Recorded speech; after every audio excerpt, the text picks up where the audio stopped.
Welcome back to History of Simple Things. Today's topic comes from one of our viewers, My Lady V. Thanks for the suggestion. You asked, what is the relationship between Scotland, Ireland, and Wales? If you've ever looked at a map of the British Isles, watched a historical drama, or followed international sports, you've probably wondered how Scotland, Ireland, and Wales are actually connected. They share ancient traditions, similar-looking landscapes, and centuries of intertwined history, yet they're not all part of the same country. So, what exactly is the relationship between them, and why does it seem so confusing?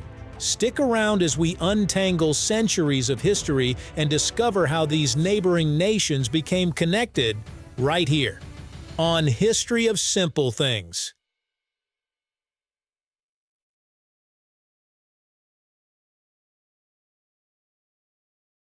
To understand their relationship, it helps to go back long before modern borders existed. Thousands of years ago, the islands of Great Britain and Ireland were home to many different peoples, rather than unified nations. Among the most influential were the Celtic peoples, who gradually spread across much of Western Europe and developed distinct languages, customs, and artistic traditions. Over time, separate Celtic societies emerged in what are now Scotland, Wales, and Ireland. Although these communities traded, fought, and interacted with one another, they developed independently because mountains, seas, and local kingdoms naturally separated them. This common Celtic heritage explains why these places still share traditions that belong to the same broader linguistic family, even though each evolved in its own unique direction.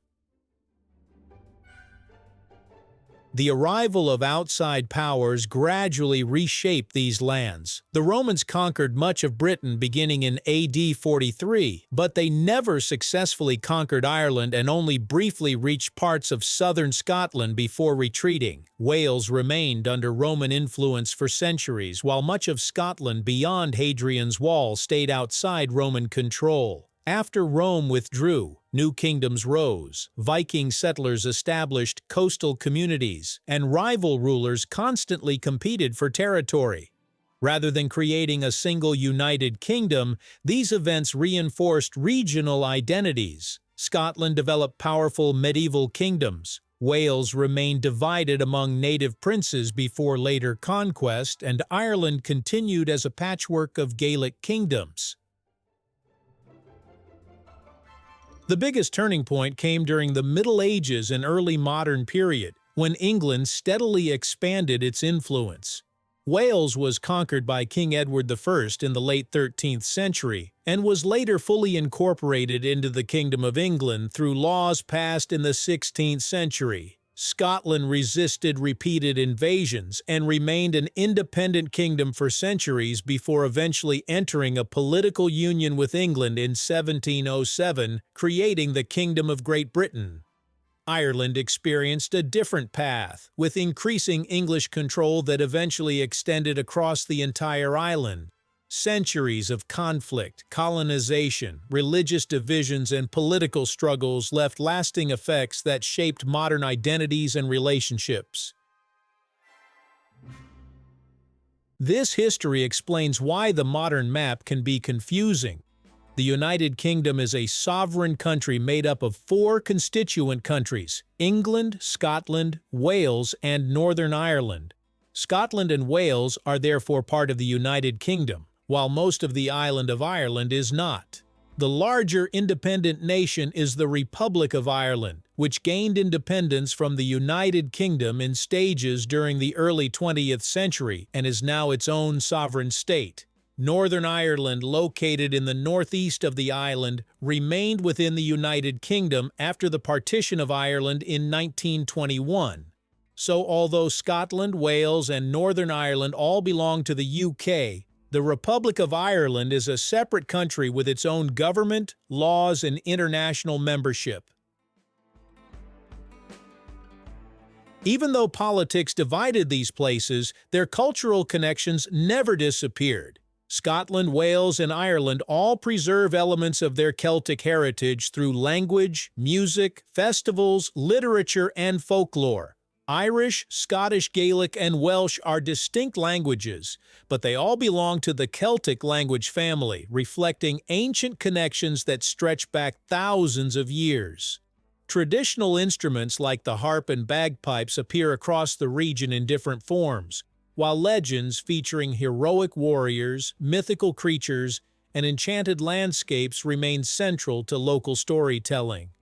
At the same time, each nation has developed its own symbols, national holidays, sports traditions, and sense of identity.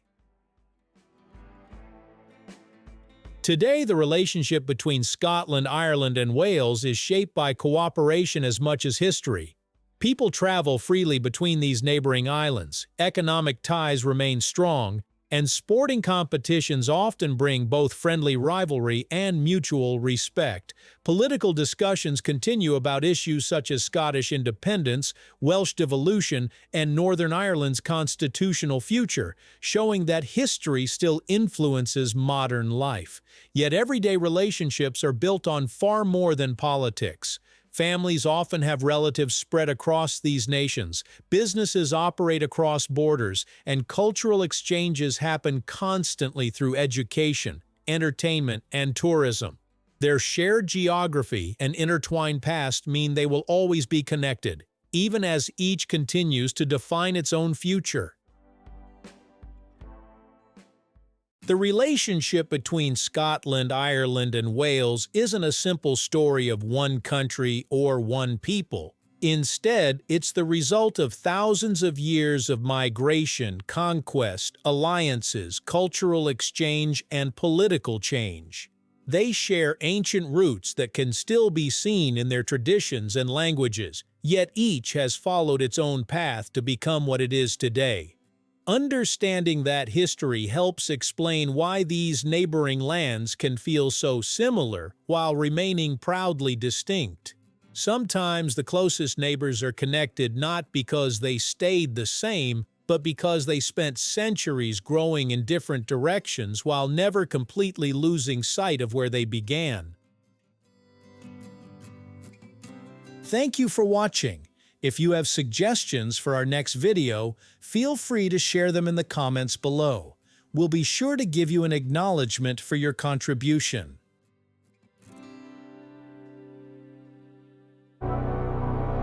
Thank you for joining us on this journey through the history of simple things. Don't forget to like, subscribe, and stay tuned for more stories woven through the smallest details.